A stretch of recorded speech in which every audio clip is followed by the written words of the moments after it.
Part 53. Our saddle supplies arrived. Start to fight back. Jun Yi knew that the Jinghe kingdom would definitely cooperate with the nomadic dynasty. In order not to face the enemies of the two countries at the same time, he would not wait for the snow to melt. So he summoned an army of 50,000 and quietly assembled the several assembled by the Ministry of Industry. 100,000 saddles were sent to Wanmengate. Because of the constant harassment of the nomadic dynasty for more than a month, all the soldiers in Wanmengate looked tired and their morale plummeted. General Mo, think of a way.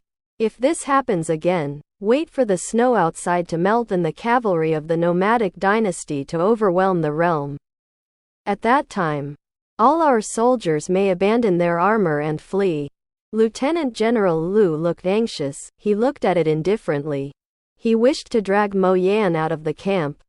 Went to see the demoralized soldiers outside. Wait. Mo Yan's tone was flat, unable to hear joy, anger, sorrow or joy.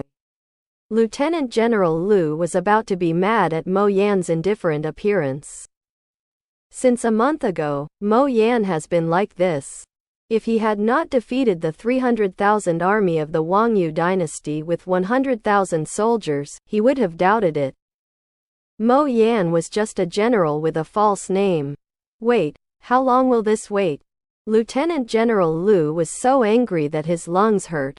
Now that the morale of the army has plummeted, he has no intention of fighting. Not long ago, there were soldiers who escaped. If he hadn't caught them and beheaded them in front of the soldiers, maybe more soldiers would have escaped. Wait for the time to come. Mo Yan could only wait now, waiting for the imperial court to bring the saddle over. Saddles, he has also heard of it in the letter. As for what it looks like, he does not know. It was only in the letter that the emperor guaranteed that he could enter the nomadic dynasty with a saddle. So he dared to let the nomadic dynasty continue to provoke him until he finally wiped out the entire nomadic dynasty in one fell swoop. Lieutenant General Lu was so angry with Mo Yan's expression that even his breathing became heavy. He clenched his hands into fists, trying his best to restrain the rampant anger in his chest. Seeing that the atmosphere gradually solidified, a soldier hurried in and said, "Report, General. The supplies sent from the imperial court have arrived." Has it finally arrived? Mo Yan's indifferent expression finally changed. He stood up excitedly. He hurried to the outside of the tent. "General Mo, what is it?" Lieutenant General Lu saw Mo Yan's excited expression. He didn't know what good things were sent from the court. "I don't know either," Mo Yan replied truthfully. "So, what are you happy about?" Lieutenant General Lu rolled his eyes, shook his head and followed behind Mo Yan. Originally, he wasn't curious about what he sent from the court. But when he saw the saddle being put on the back of the horse, a trace of surprise flashed in his eyes. However, when he saw an infantryman who could not ride a horse on a horse, he was completely stunned. Although the infantryman was swaying a little on the horse at first, but as long as he held the reins tightly, he would not fall off the horse. Especially when the second cavalryman is on horseback, he can easily ride on horseback almost without holding the reins. "Take the bow and arrows." Mo Yan saw that the opponent was riding as steady as a mountain on horseback, so he threw a set of bows and arrows to the opponent. The cavalry reached out to catch the flying bow and arrow, and then shot an arrow steadily under the expectant gaze of the soldiers. "My God! You can actually shoot arrows on horseback," someone exclaimed. This was before, but no one dared to shoot arrows on the back of a running horse. The third one also got on the saddled horse. He shook it excitedly, and found that the saddle was firmly fixed on the horse. "Let's change weapons? Fight is fight." The cavalry who was called Ergo was also excited.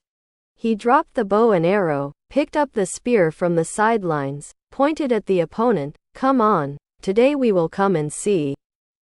What kind of experience is it to fight in the saddle?" The feet on the stirrups squeezed hard, and the horse was in pain and ran towards the other side. Jung! There was a screeching sound as the weapons collided. The eyes of the two shone with excitement, and they waved their weapons and attacked each other. The cavalrymen who watched the two of them fight outside the horse training ground were dumbfounded. They had never thought that fighting on horseback could be so agile. Especially when the two of them both let go of the reins and attacked each other with weapons in both hands.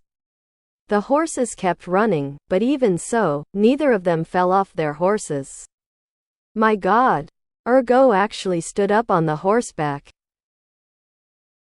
Someone screamed and stood up on the horseback.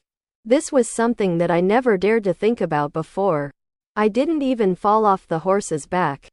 This saddle is also very useful. I want to try it too. I want to try it too.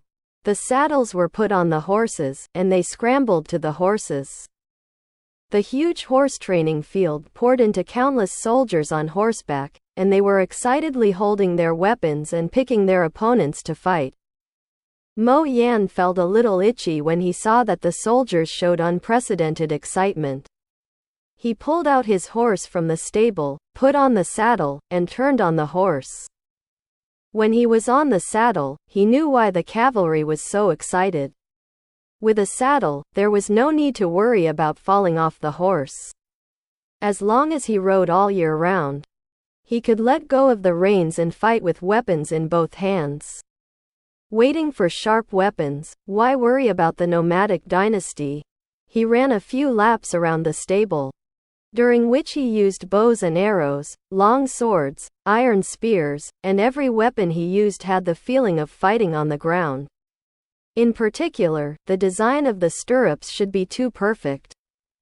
With your feet on the stirrups, you can stand up, so that you can attack the opponent with all your strength.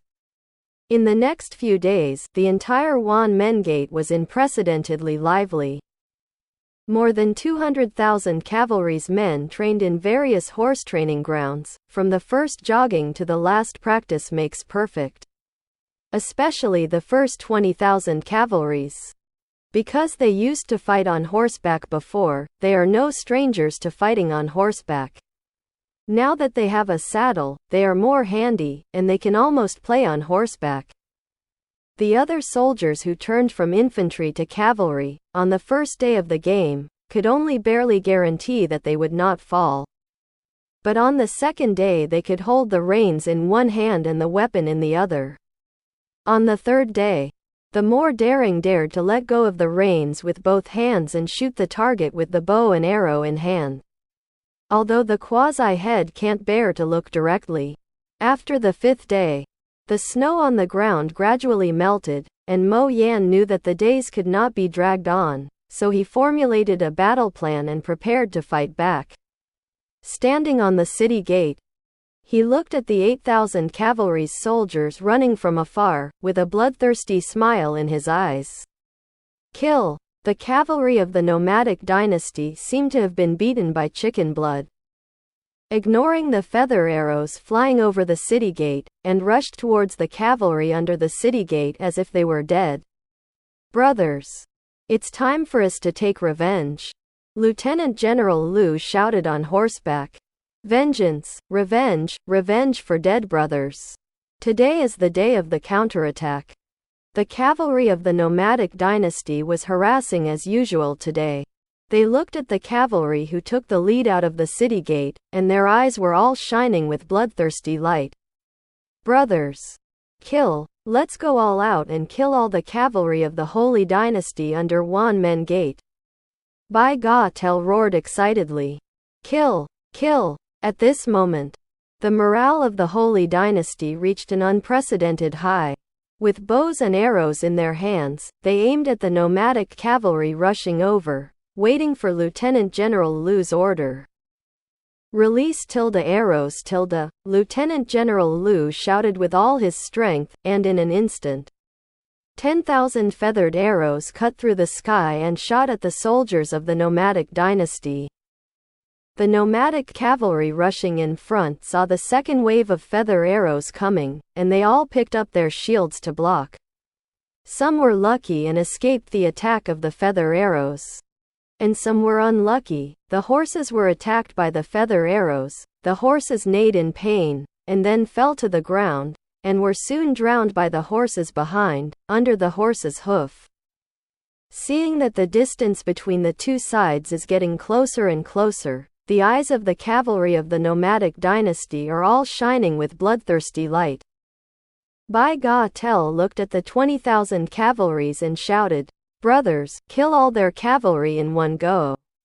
Here, not to be outdone, Lieutenant General Lu shouted, "Brothers, let them see the power of our Holy Dynasty." The nomadic dynasty cavalry rushing in front saw that the other party was not afraid of death and rushed forward, grinned and showed a cruel smile, and took the lead to meet the other party. Jung! The weapons collided, making a harsh sound, and everyone on the city gate looked at the two who were fighting. The cavalry of the nomadic dynasty was a little surprised that the cavalry of the nomad dynasty did not dismount the opponent with one blow. You must know that on weekdays, his strength could easily dismount the cavalry of the Holy Dynasty. However, to his surprise, the other party suddenly released the reins, clenched the big knife in both hands, stood up, and slashed at him from top to bottom at an absolute height. He was horrified, and hurriedly blocked with his weapon, but the opponent was obviously much stronger than him, and he was in a top-down posture, and he only felt his arm numb from the shock. Before he had time to think about why the other party could stand up on horseback, another Holy Dynasty cavalry galloped over, wielding a big knife, and cut him off lazily. He opened his eyes wide, with an unbelievable expression on his face. He didn't know why the cavalry of the Holy Dynasty could stand up on horseback until he died. His death gave the Holy Dynasty great encouragement, and they shouted and killed the nomadic cavalry one by one. "Retreat! Retreat! Retreat!" Bai-Ga-Tel was so frightened that he shouted to retreat. The cavalry of the nomadic dynasty was also frightened by the cavalry of the Holy Dynasty, and turned around and ran without reluctance. When Lieutenant General Lu saw that the weakest side of their back was exposed, he shouted excitedly, "Brothers, chase with bows and arrows." The cavalry of the nomadic dynasty, who had been defeated and fled, shot away. For the first time, the cavalry of the nomadic dynasty, which had an absolute advantage in the past, showed their defeat for the first time. Before a cup of tea, the number of cavalries in the nomadic dynasty dropped sharply, from 8,000 to less than 3,000. As for the 20,000 cavalries of the Holy Dynasty, there were still about 18,000. Seeing so many enemies, Bai-Ga-Tel turned pale with fright. He didn't know what happened to the Holy Dynasty. Why are the cavalry of the Holy Dynasty so powerful today?